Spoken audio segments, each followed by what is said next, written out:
sevinirəm, çox xoşbəxtəm. Bugün Elmira xanımın sayəsində övladımı götürüb evimə gedirəm.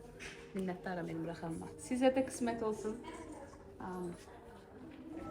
Paka paka.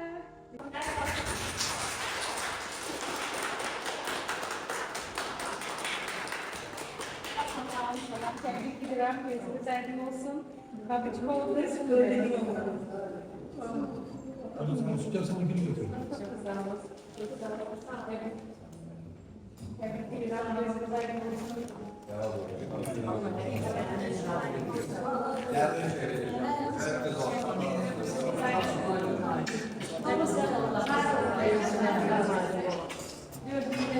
Son. Tebrikler.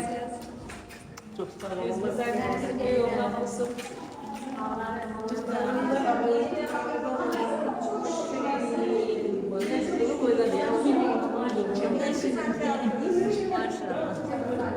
Ben de orada çok olurum.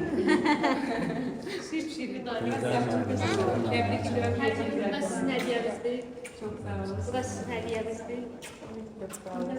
Eliniz kolunuz var olsun Hekim. Allah da gözəlinə layiq. Çok sağ olun. Çok sağ olun. Bismillah vereyim.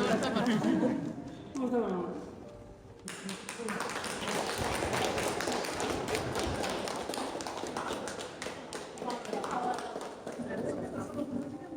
İnşallah Allah koysa balamın geline bile falan.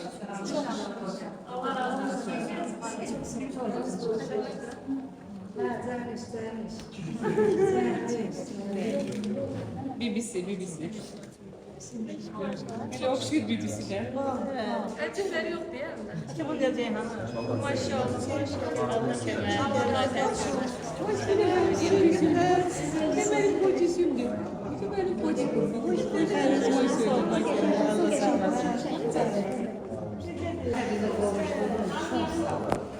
Minnettarım sana. Hekim çok sağ ol. Tebrik ederim. İlk sizin neticenizdir. İnşallah oyunda oynayasınız. İnşallah.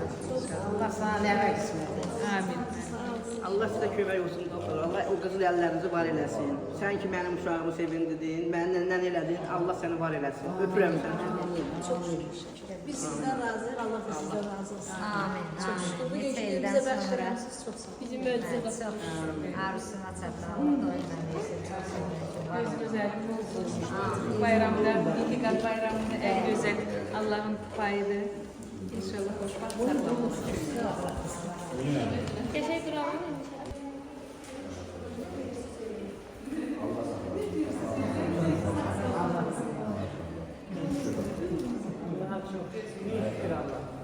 Sabah bayramının en büyük hediye.